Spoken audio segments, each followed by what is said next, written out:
Hola Eli, buenas tardes, es viernes, toca hablar de derecho. Tenía muchas ganas de que llegara septiembre para poder volver al programa, aunque os tengo que decir que me ha costado mucho elegir el primer tema del que voy a hablar pues, en esta nueva temporada.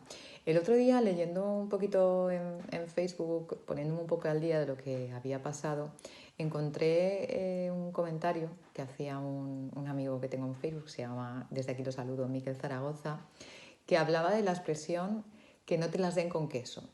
Explicaba en su post que era una expresión que se utilizaba porque los bodegueros del siglo XVIII utilizaban esta práctica para inducir a un error a la persona y poder venderle pues, una añada mala de vino. Los bodegueros utilizaban el queso, que parece ser que tiene unas proteínas que lo que hace es anular algunos sabores. No quiero meter la pata, pero por lo que he estado leyendo parece ser que es así.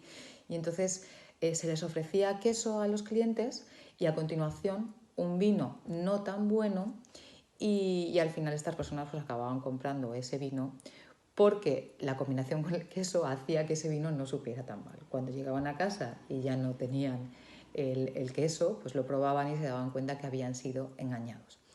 Esta anécdota o esta expresión tan típica española de que no te las den con queso me ha hecho pensar en que podríamos hablar del delito de estafa, ¿vale?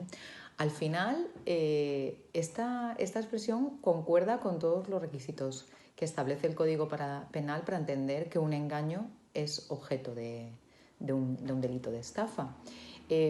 Los parámetros o los elementos que tenemos que tener en cuenta para saber si una persona, cuando ha engañado a otra, lo ha estafado, es que tiene que haber un comportamiento engañoso. Constituye, dice el Código Penal, constituye el desvalor de acción del delito y se puede llevar a cabo de innumerables formas. El engaño es la simulación que permite atribuir el perjuicio patrimonial a otra persona.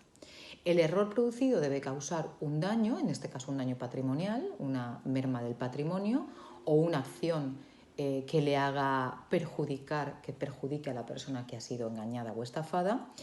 Y, bueno, un acto de disposición por parte del engañado, es decir, que lleve a cabo un traslado patrimonial o un perjuicio económico. Y, por tanto, tiene que haber, como os digo, un perjuicio patrimonial. El estafado debe de haber mermado su patrimonio para poder establecer que ha habido una estafa y no una simple picaresca. Esto al principio, el tema del queso podría ser una especie de picaresca, pero realmente estaría, como os digo, dentro de los supuestos de la estafa si lo analizáramos propiamente dicho, de la manera que os estoy comentando. Viendo jurisprudencia, pues os puedo decir que se establecen una serie de requisitos, ¿vale? Que tiene que haber hay una sentencia del Tribunal Superior de Justicia del 2002 que dice que tiene que haber algún tipo de ardid, una fábula o artificio del agente interpretando como cualquier falta de verdad o simulación.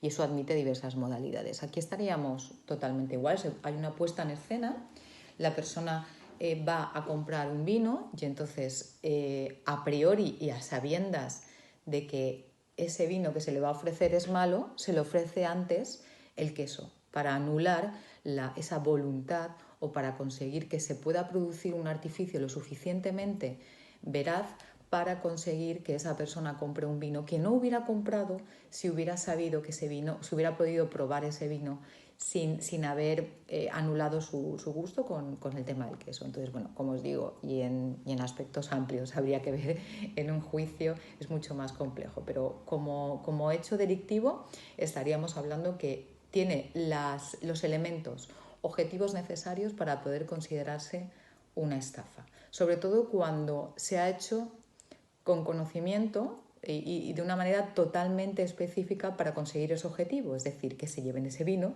que si no, no se hubieran llevado de ninguna de las maneras.